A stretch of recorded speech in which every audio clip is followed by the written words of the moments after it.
Bumida sa isang trade fair ang mga produktong gawa ng mga benepisyaryo ng Department of Agrarian Reform. Nagulat ni Vel Custodio. Inilunsad ng Department of Agrarian Reform ang Agrario Trade Fair 2025 sa isang mall sa Cubao, Quezon City, kung saan tampok ang mga produktong likha ng 85 Agrarian Reform Beneficiaries Organization o ARBO. Kabilang dito ang mahigit 300 sariwang produktong agrikultura, processed goods, traditional delicacies, natural fibers at handicraft. Layunin ng Agrario Trade Fair na maging tulay upang madiskubre ng mamimili at negosyante ang mga produkto ng mga ARBO. Dahil maalam na ang mga magsasaka sa technical skills, tutulungan naman ng Go Negosyo ang mga magsasaka upang maging maalam sa pagnenegosyo.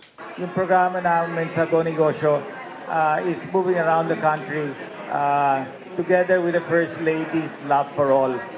So yung programa namin is to support Secretary Estrella in teaching the farmers on how to become entrepreneurs.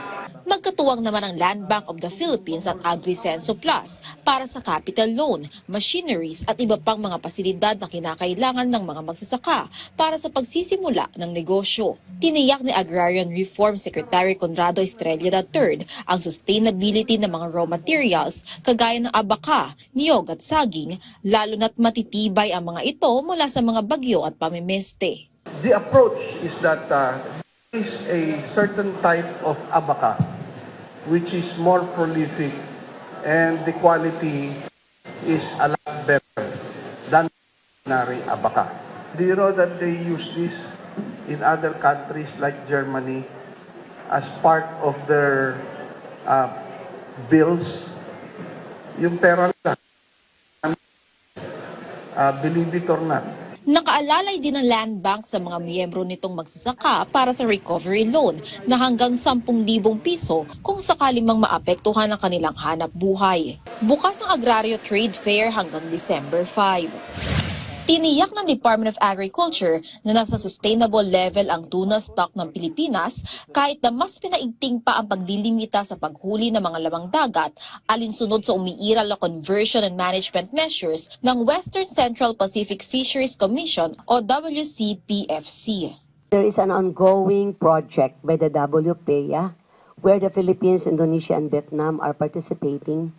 There is an ongoing monitoring of our tuna catch in the country.